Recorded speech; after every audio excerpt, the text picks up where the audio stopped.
Hi, this is Dr. Myles Munroe, and welcome to a special series on leadership development.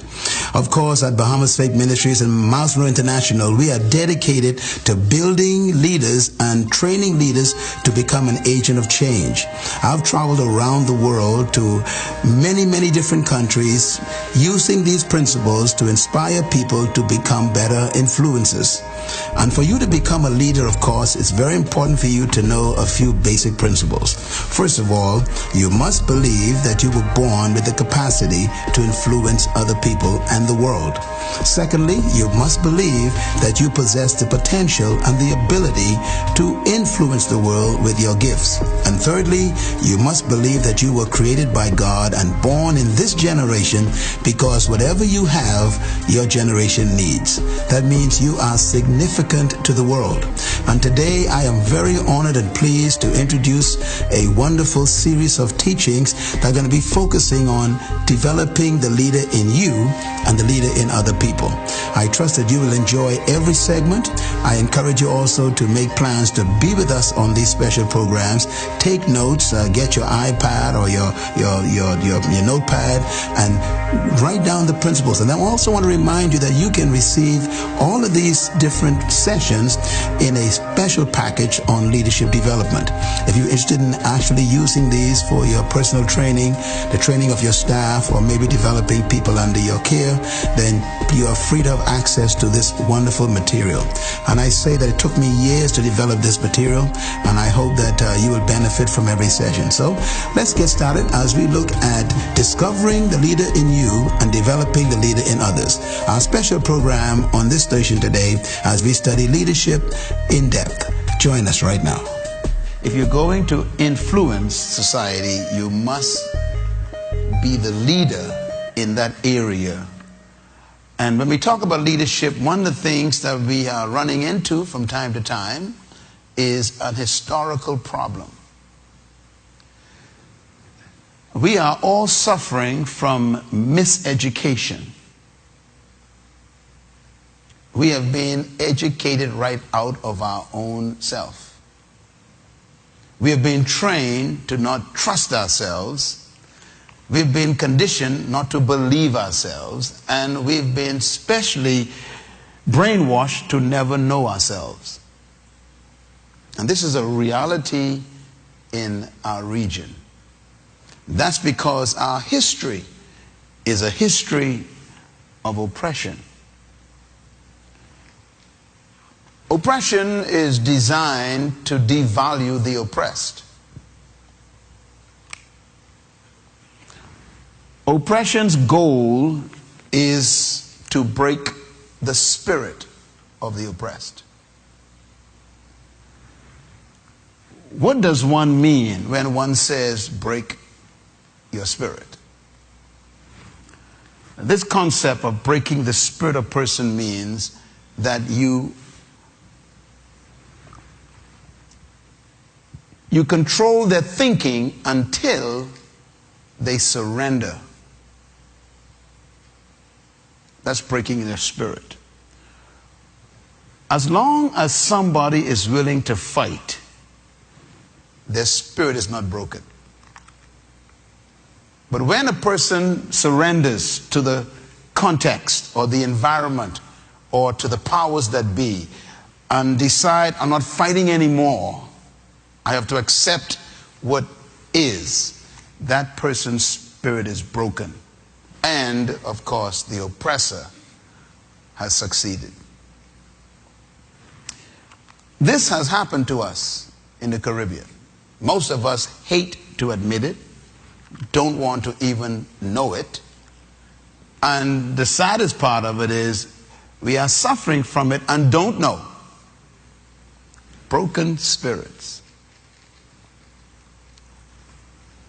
So we have come to agree with the history of oppression that we are not capable of leadership. And that leadership is only reserved for an elite group of people who are definitely different from we are, and they are chosen somehow by the gods to be superior to us And so we have surrendered to that context. And they even remind us to read my lips, stay in your place. You know your place, they say. This concept is real. It still is real in your country right now. We don't talk about it. As a matter of fact, I sense it many times myself because I travel through this area of the world. There are people who would assume that I sit second class. Many times my wife and I would walk up to the airport, in some airports, and they call for first class, and we step up. And the person would repeat, I said first class. And the implication is you cannot be first class on an aircraft going from here to Zurich, Switzerland. That's the assumption. They look at my pigmentation and they assume. I think you misunderstood the announcement, they said. Well, that happens here in your hotels, in your banks, in your insurance companies. It's still happening where people wonder, what are you doing here? Problem is, you and I have accepted that unconsciously. So when we talk about we having a leadership series, most of the people stay home because they are still controlled by the oppressive idea that leadership is only for an elite group of people who are specially gifted. And I, who am just a normal person, average person, that is not for me. This is a satanic concept that you're thinking. Because the entire reason why you were created is leadership. I've been trying to convince you of that for 29 years. And some of you still don't believe me. Because I myself too was trapped by the same misconception about me. I almost believed them. Until one day I was introduced to myself. And that introduction came from God, the Creator. He introduced me to myself, a self I never knew. As a matter of fact, when I met myself, I was afraid of me. Because that was not the self they told me existed. As a matter of fact, they told me don't ever think of yourself as that self. You are not that. And so I battled this demon of self-devaluation, self-humiliation, self-cancellation. What a battle you face. This has been the plight of all third world people. Whether they are Spanish speaking, or whether they are French speaking, whether they are Portuguese speaking, whether they are Filipinos or Mexicans, whether they are from the Far East, wherever there has been a history of oppression, and which have taken the form in most countries of colonialism, this battle goes on. And our problem is we've ignored it so long, we think we are normal.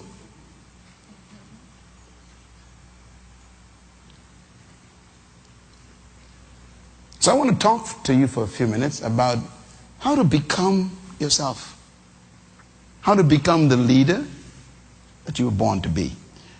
But this is my second segment on keys to discovering your personal leadership. I'm not talking about leading people first, because you can't lead people until you know who you are. All of my approaches to leadership training has to do with you first. You don't need a position, you need a disposition. You don't need power, you need to be empowered. And so the problem really is not about people not following you. The problem is you ain't worth following yet, because you don't even know who you are. Leadership is therefore first personal, then it's public. And this is the reason why we must first deal with personal leadership. This goes for children and for teenagers and for adults. We all have to discover ourselves. I want to begin with a statement. Look at this picture. I like this picture. First of all, leaders are interesting people. The difference between a boss and a leader is a boss always says, go, do that. But a leader always says, let's go and do that. And there's a big difference between the two goals. Leaders don't say, go over the cliff. They say, follow me, and then they jump. They lead you into the unknown because they've seen the unknown. It is called vision. So leaders are always initiators. Most of the people in the Caribbean and in Central America and South America are timid. They call us passive. Passivity is a result of training. It's not natural to be passive. It is not natural to be timid. You are trained to be timid. Your culture has trained you to not express yourself, to not vent your thoughts. Matter of fact, one of the ways they taught you it is like this. You ought to be seen and not heard. Sounds familiar? That is from our history. So the slave and the maid and the servant would be in the house. You wouldn't even know they're there. You'll see them once in a while moving. They are to be seen. Our whole countries are like that now. How dare you question America, they said. You are to be seen in the Caribbean, but not heard. We don't want to hear your opinion about anything. We will tell you what you will do. That spirit has produced a people who are so passive that they never make things happen. They watch things happen.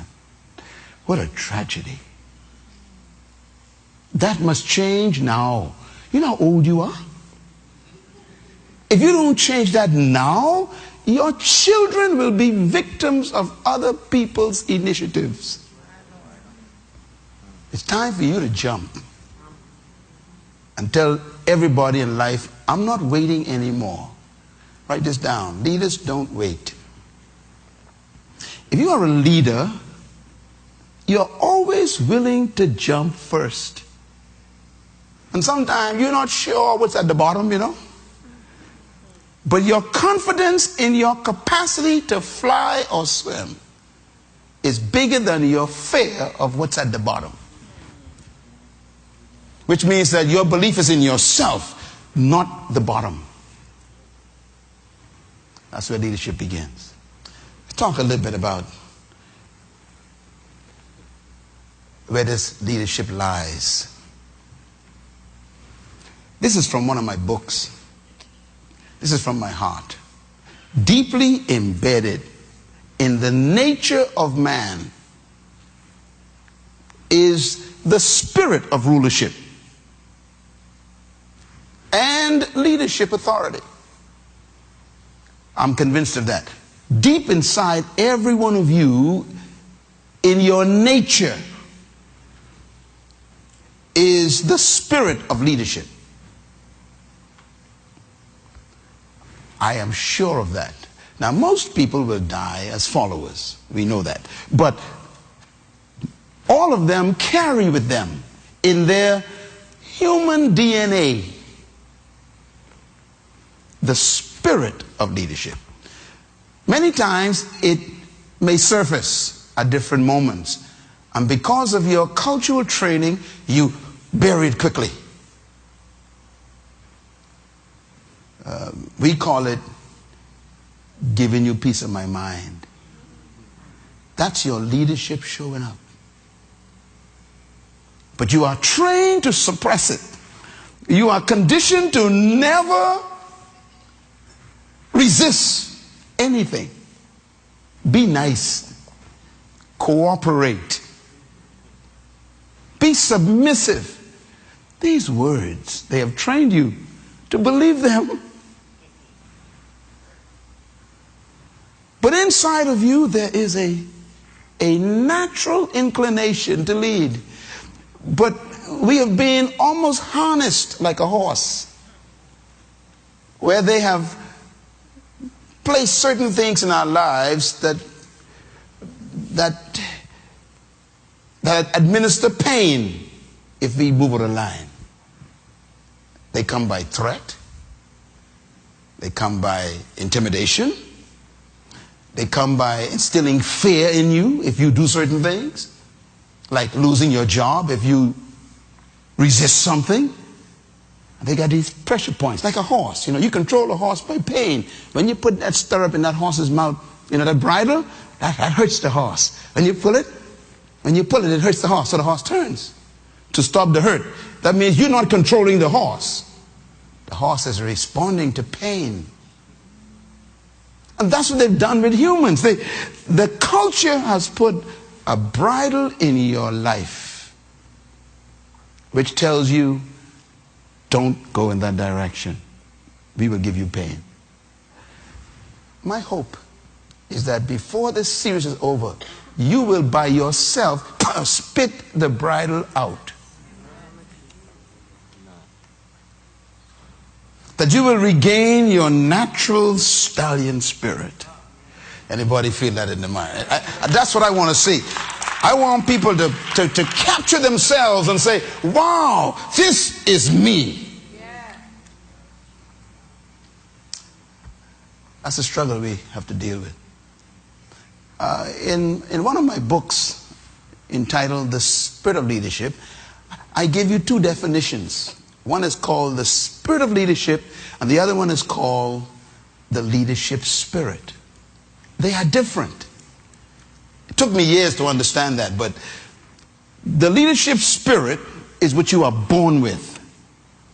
But the spirit of leadership you have to learn. So everyone has the first one, the leadership spirit. But for you to become the leader that you have to also capture the spirit of leadership, which has to do with a conversion of your belief system about yourself. And that's your problem. They have told you what to believe about yourself. Whoever they are. Community, culture, educational system, parents, community leaders, politics. They've convinced you of who they want you to think you are. Because if you ever discover yourself, you become uncontrollable. And this is the challenge. The spirit of leadership means that inside of you is a follower trapped in a leader. So here's a statement I want you to write down. You were born to lead, but you must become a leader. This statement means that inside of you is a powerful person, trapped, hidden. And you have to go through a process to manifest that person. I'm not questioning whether the person exists. What I'm concerned about is, will we ever see her? Will we ever see him on the inside of you? I consider leadership, therefore, like a seed with a tree trapped inside. Every seed has a plant.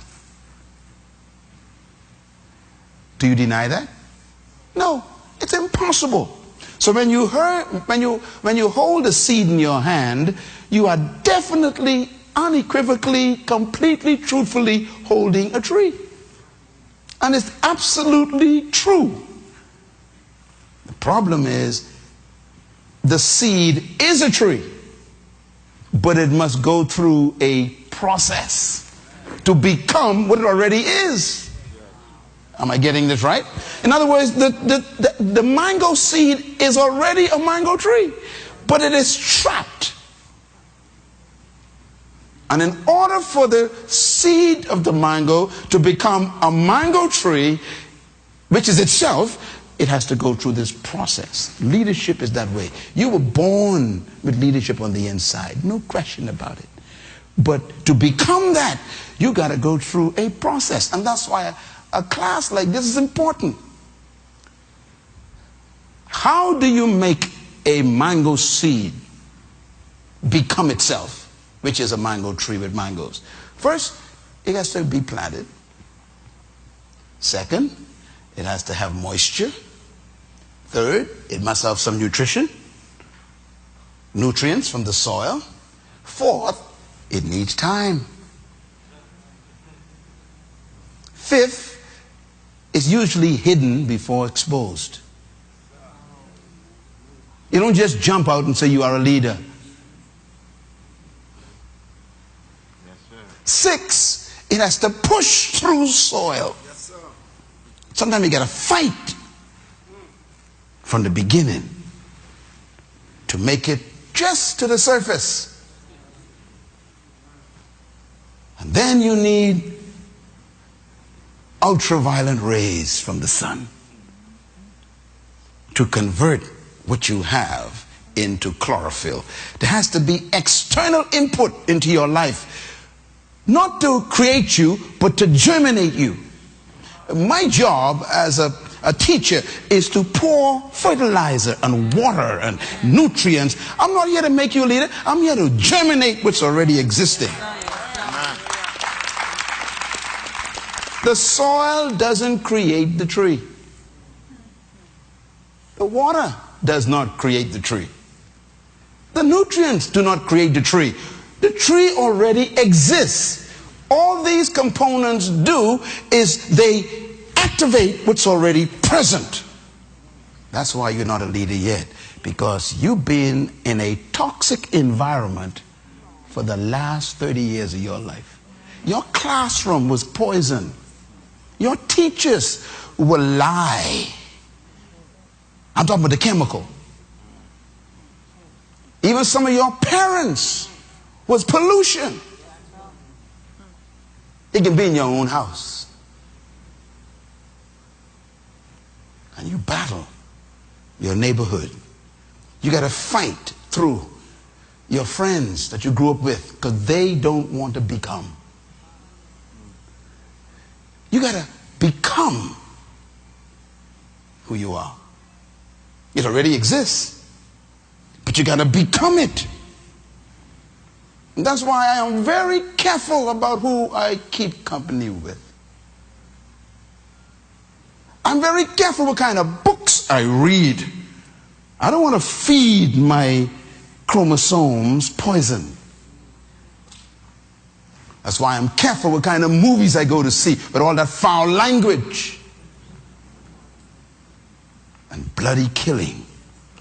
In other words, when you discover what you're carrying, you become conscious about what you feed yourself. Yes.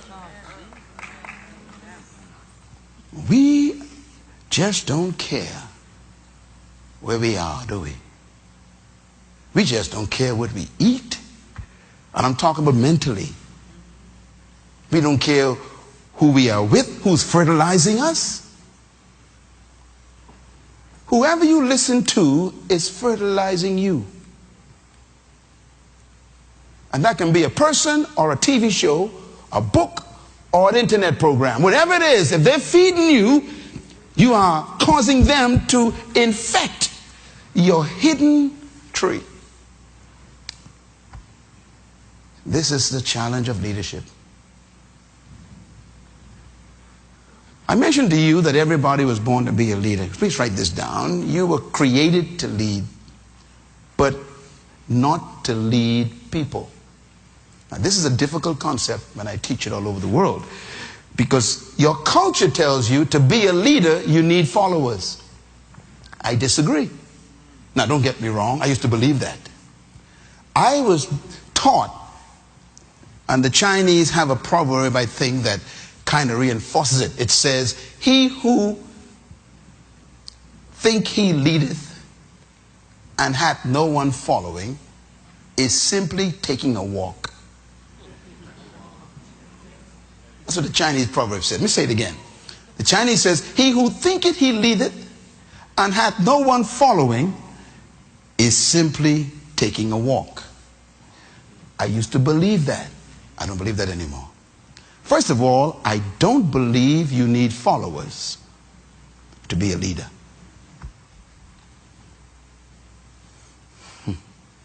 All great leaders in history, I'm talking about true leaders, never sought followers.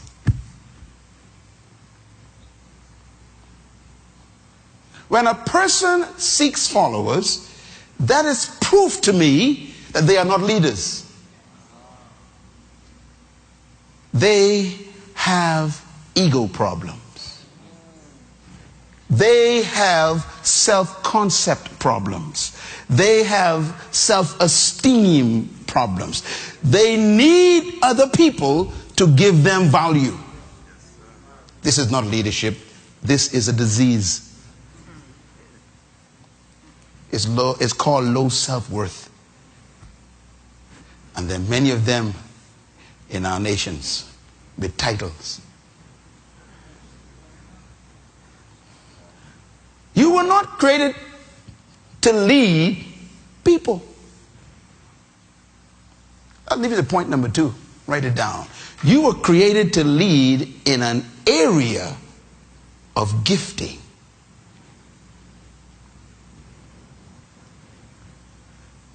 You were designed by the Creator to deliver a gift to your generation. Inside of you is something we need. No one came to earth empty. Nobody. Do you know, let's think about the mango seed again, please. The mango seed has in it a gift. What is the gift in the mango seed? Can you tell me? No, not the tree. The mangoes on the tree. And those gifts are hidden in the mango seed. The tree only exists in the seed to deliver the fruit. I'm talking now. You are a tree. Your gift is the fruit. You were born to deliver to us. Now here's what's important then. When you go to a mango tree filled with mangoes, do you go there for the tree? Isn't that amazing? All that hard work that tree did, growing all them years, pushing out its branches, pushing out the leaves, straightening those limbs, working hard. You ignore all of that. You go only for what? The gift. You see, when you bear your gift, you don't need to look for followers. They will find you. So leadership is not about trying to find people to follow you. Remember, I told you, it's not about getting people to follow you. It's about you discovering that you are a tree. And that you do have a gift. Those two discoveries are dangerous, because they suddenly set you free from people.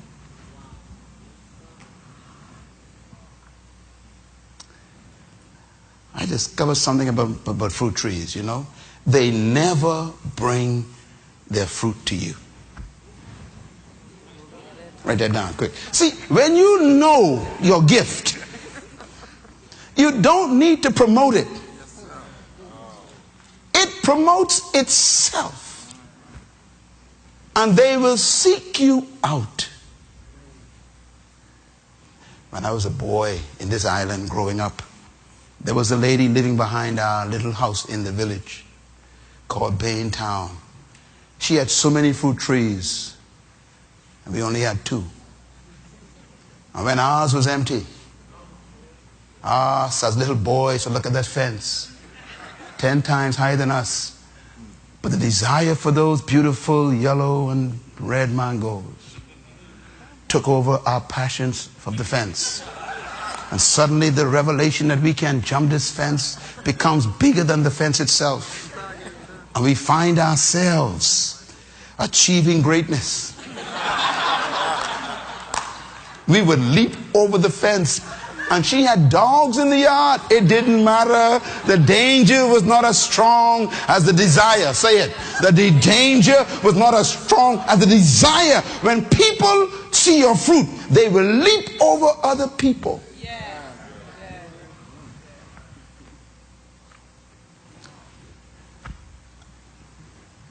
The invitations I get from around the world. I've never once in my life asked anyone to invite me anywhere. When you develop your gift, refine your gift. First you got to find it, then refine it. And during this series, I'm going to teach you how to find it. Because if you are going to become the leader you were born to be, which I know you are, you're going to have to discover what your gift is. See, if a mango tree decides one day it's going to be a banana plant, the mango tree is confused. And some of y'all are trying to be something you are not now. That's why nobody could find you. At least at point number 3, write it down. True leadership is born when your gift is discovered and you serve it to the world. This is leadership. Leadership is being a servant of your gift to the world. It doesn't mean to be a slave of people.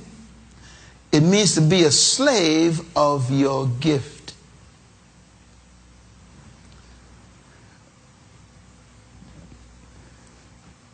I'll just quote this now, but we'll get back to it later on in the series. In the 20th chapter of Matthew, when they were fussing over who was the leader, you remember the fight they had among the disciples, and they were saying, who's the greatest, and I'm the greatest, and I'm the greatest, and who's the greatest. And Jesus overheard them arguing about leadership. And he said,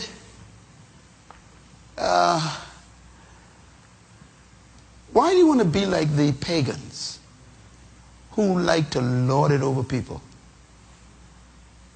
In other words, why do you think leadership is about controlling people and oppressing people and being superior over people? He says, that's the way the pagan philosophy is. They need people. He says, if you want to be great, a leader, he says, you don't got to look for people.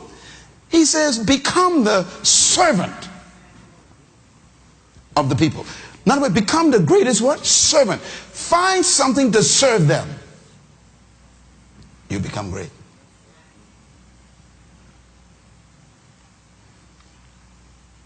The greatest among you, the one who will be the greatest among you, is the one who is serving everybody. The question is, what are you serving? That's that gift we're talking about. You know, do you know what makes a mango tree so attractive? Its gift. Are you with me? So what makes you attractive is when you discover what I am carrying that the world needs. That's when you become dangerous. Oh, I wish I could tell you how this feels. When you know that what I got ain't nobody else got the way I got it, you become valuable. You become valuable. This is why imitation always leads to being broke. When you imitate people, you'll always be broke. Let me ask you a question. Have you ever gone into a store and saw an imitation bowl of fruit? You've seen them. They look just like the mangoes, just like the oranges. They look just like the banana. So some of you even go anticipating that they're real. Have you ever done that? Oh, tell me, why do you touch them? Tell me, why do you touch them? You touch them because your brain triggers food. So you go and touch it. All of a sudden you realize it's plastic. What do you do after that? You put it down. Do you ever go back there? No. That's why people are avoiding you. They come to you once. They check to see if you are real. And if you ain't got the real thing, they're gone. Leadership. Why do people keep coming back to the real thing? Because they are getting nutrients from it. Don't be plastic. Don't be a cheap imitation of people. This is why it hurts my heart when I see our young people and our old people imitating people. Some of you have never in your life designed your own fashion. Think about it for a minute. How come you never sat down with a pencil and drew a dress you wanted to wear? You know why? Because you look at television, you look at Beyonce, and you decide to imitate this woman. What's wrong with you? So we have a fashion industry built on your lack of self-love. That's too deep for you. Because you don't love yourself, you need other people's clothing to make you feel valuable. It's called fashion.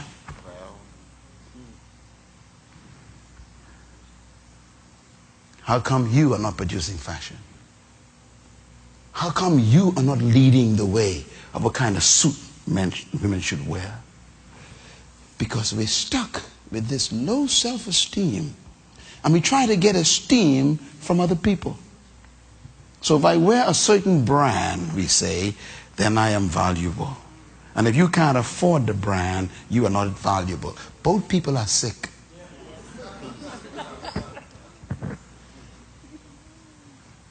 Your gift is what you serve. Lead me to number 4.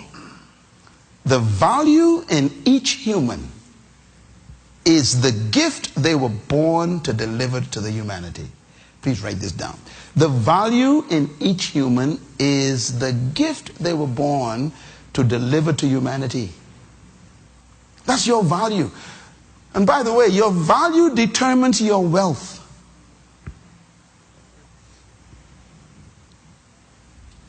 Steve Jobs was not seeking money.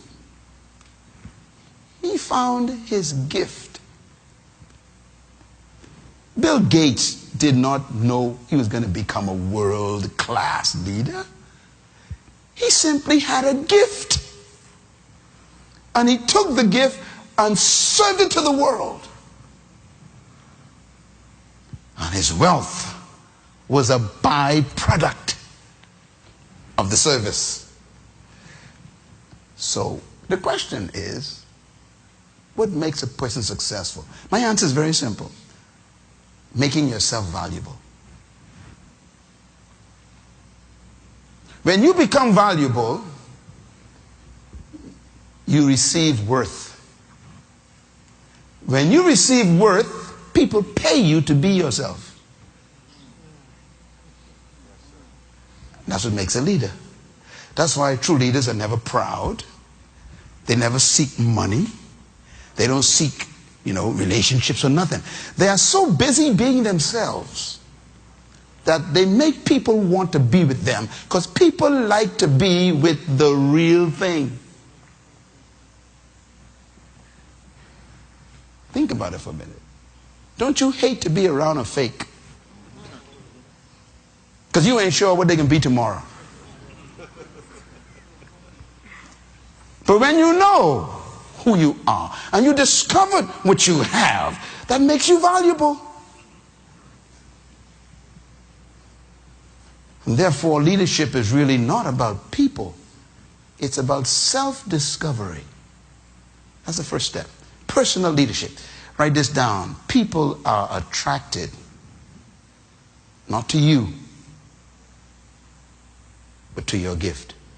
Some of you all really think that I believe you all love me. I'm too smart for that. Jesus knew that also. Jesus knew that. They didn't love Jesus. The same people that shouted this very week 2,000 years ago, Hosanna! Blessed is he within 3 days. They were the same people saying, crucify the brother. Why? They loved his gifts. He healed my mother-in-law. He gave us free fish and bread. He stopped the storm so we could not drown. He cleansed the leper who was my cousin. He cast a demon out of my mother. All the stuff we like, but we don't like him.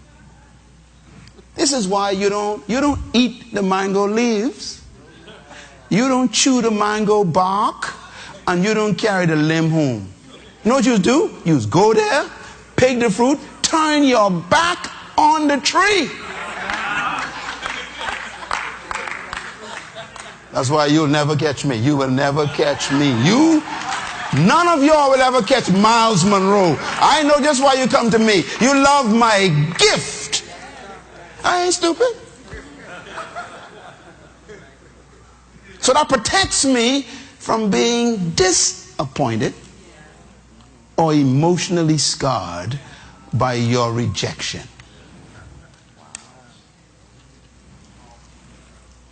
So you can never really hurt the feelings of a true leader. Now they got fake leaders who, you hurt their feeling fast, they compromise. But a true leader is not doing it to get your approval. The leader is doing it because that is what they are. They are mango trees and they serve mangoes. Be that way when you go to school. You must not allow anyone to tell you to be like them.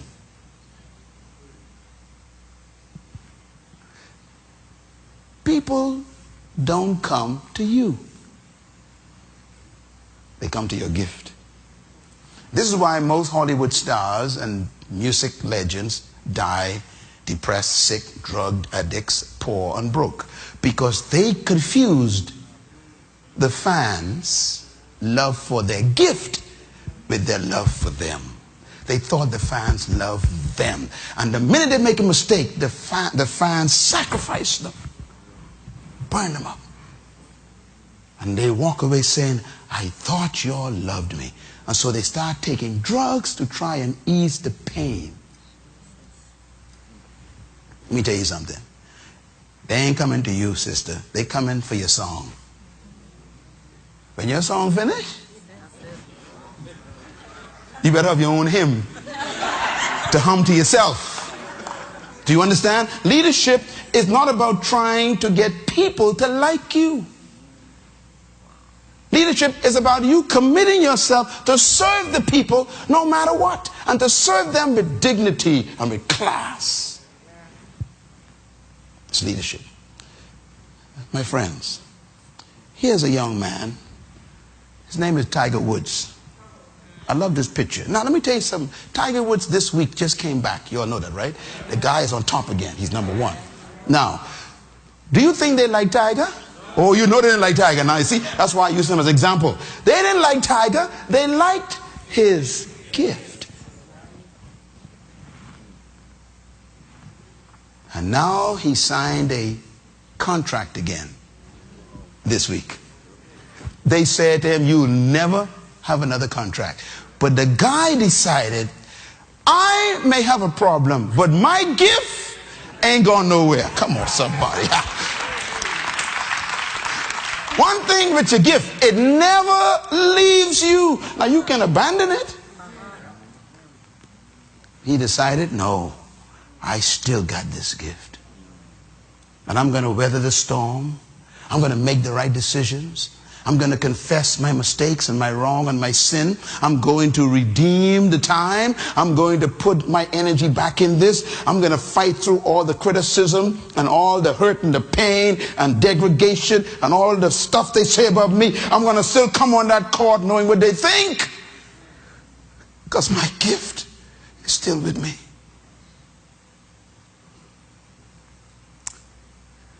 You got one of them. You have a gift. It never leaves you. You were born with it. We may never see it, you know, but it's still there. You can take a mango seed and put it on the tiled floor in the lobby out there and leave it there for 50 years. Question, is the tree still in it? Yes. That means you can be around for 90 years and we never saw you. Because your culture and your friends and your environment is like a tiled floor. Sometimes you got to relocate yourself to find yourself.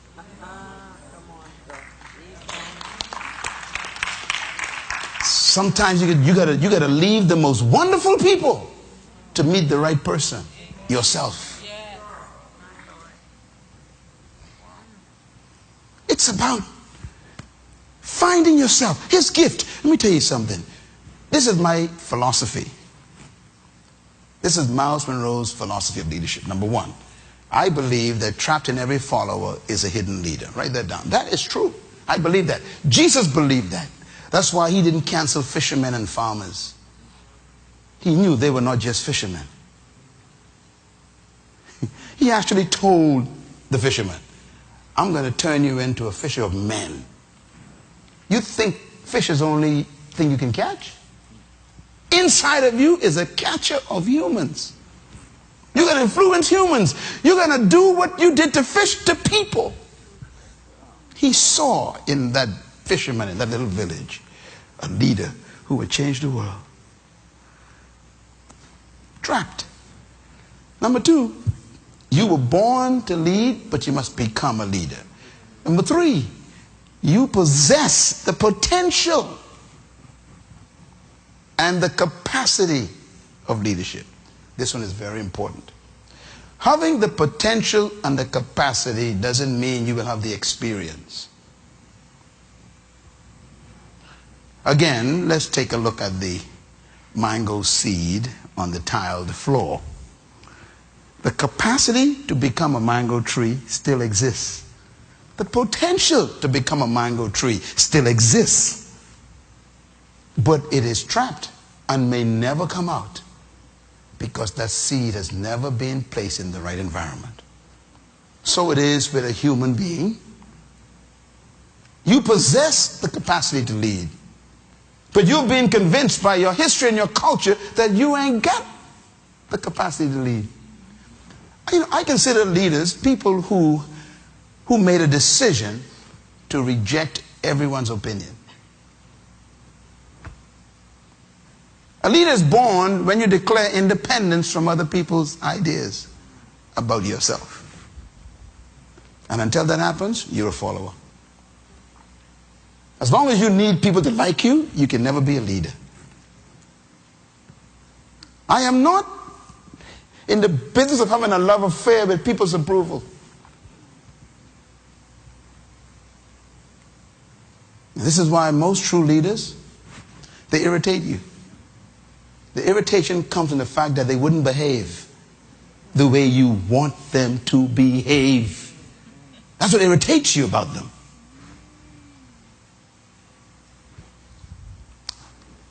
My philosophy, number 4, is that you were created to lead in an area of gifting.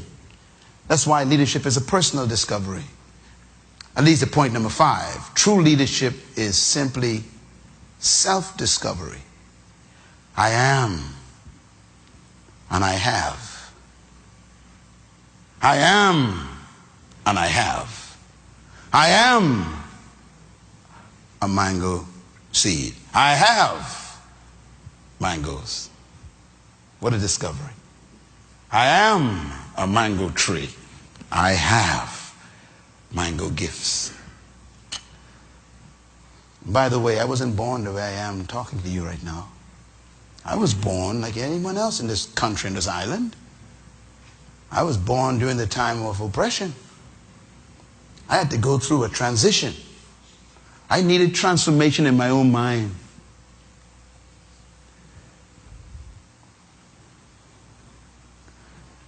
I never sought any of you to follow me. No invitation. Do you know, if you know who you are and discover what you're carrying, all of a sudden people won't be your friend. Why? Because even the people don't want to be with you for nothing. Have you noticed when you get plenty money, all of a sudden you get plenty friends? They ain't love you. They are coming because of what you got. The same thing is true about leadership. We make many friends because of what we carry. People are looking for your gift. Now, let me wrap this up with a couple of thoughts. Your leadership gift, this is important here. Every human came to earth with something that humanity needs. Say that with me. Every human came to earth with something that humanity needs. That's a big statement, and it's true. No one came to earth without something to give their generation. Everybody on this planet, 7.2 billion people, each one of them is carrying something. And this is why I keep admonishing people that the wealthiest spot on earth is still the cemetery. Because people keep taking that gift back to the grave. We never saw it. We never received it. We never benefited from it. And they lived a whole life and died with it. And this is why my number 1 goal in my life is to die empty. I want to die with every fruit gone. All the year carry my fruit. Everybody take what I had. I want to die like Paul. I have finished my course, he says. I ain't got no more course to run. I have kept the faith. He says, my life is like a drink offering, and I've been poured out, and there's nothing left, he says. I'm getting out of here. That's the way you die. You don't die sick and depressed and diseased. You die because ain't nothing else to live for. You die like Jesus died. He didn't die old and chronically sick.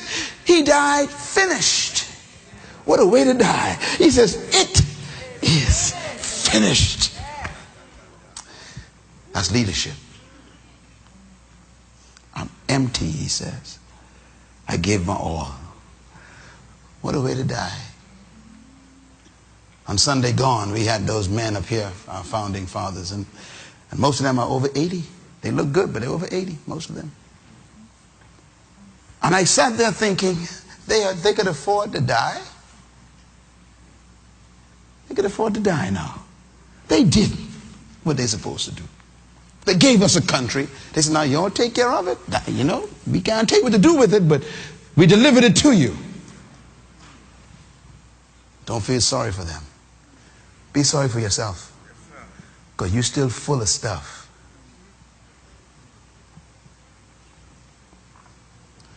Here's something that changed my life. Proverbs chapter 18, verse 16, Solomon says, a man's gift makes room for him in the world, and it brings him before great men and kings.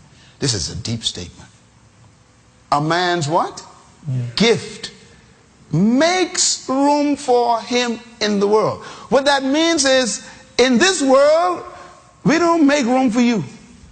Ain't no room for you. You wondering why your life's so tough and you are catching so much trouble? It's because they ain't got no room for you. Give me a chance. No chance here in the world. We ain't got no chance. We don't give you no chance. You either got it or you ain't got it, they say. Look what makes room for you. Look at it. When you discover your gift, they back off. Please, come right in, please. Come right in. Come right in here. Where would you like to sit? Yes.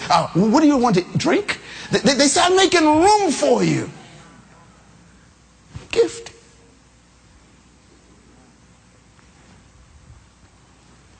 You know, sometimes some of the people in this room travel with me on some trips.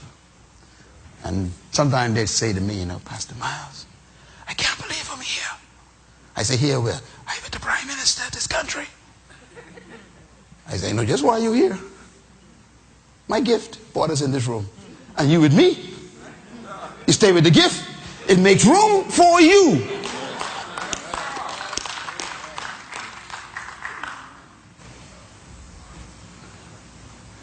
Listen, they are not going to help you.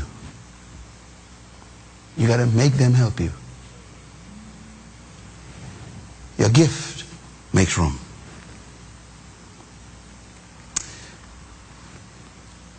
People call on you because of your gift, not because they like you. Imagine liking somebody who broke and you need money. So, y'all missed that. I need money and I like you, but you broke. What use are you to me? Liking you ain't helping me at all. I always say this, you know, if you broke and I broke, we's bad company. I go on. You gotta have what? Something. You gotta have a gift, man. That's what makes you good company. I could receive from you. And friends, of course, our time is gone. This is Dr. Munroe again. Thanks for joining me on this special series of programs called Leading Edge Leadership. I trust that you have been inspired today, first of all, to understand that leadership is vital and important to our generation. Secondly, leadership is important to our communities and our nation. And thirdly, leadership is important to you and your family. I hope that you will continue to tune in every single series session on Leading Edge Leadership with Dr. Myles Munroe, developing the leader within you and others. Now remember that all of these programs also make available to you products that can be of a great help to you. We got a number of books that we want to recommend to you. The first book is called The Burden of Freedom. The second book is called Becoming a Leader. And the third book is entitled The Spirit of Leadership. And the fourth book is entitled The Power of Vision. All these books contain materials that you saw in our program today. So make sure order the entire set. Is called the Leadership Pack from Dr. Myles Munroe. You can receive these, of course, just by giving us a phone call or perhaps going to a bookstore in your area and ask for the books by Dr. Myles Munroe on leadership. May God continue to bless you. Thanks so much for joining us today. And remember, you were born to be a leader, but you must become a leader through a process. So don't die a follower, and I will see you at the top. This program is made possible by the partners and friends of Myles Munroe International.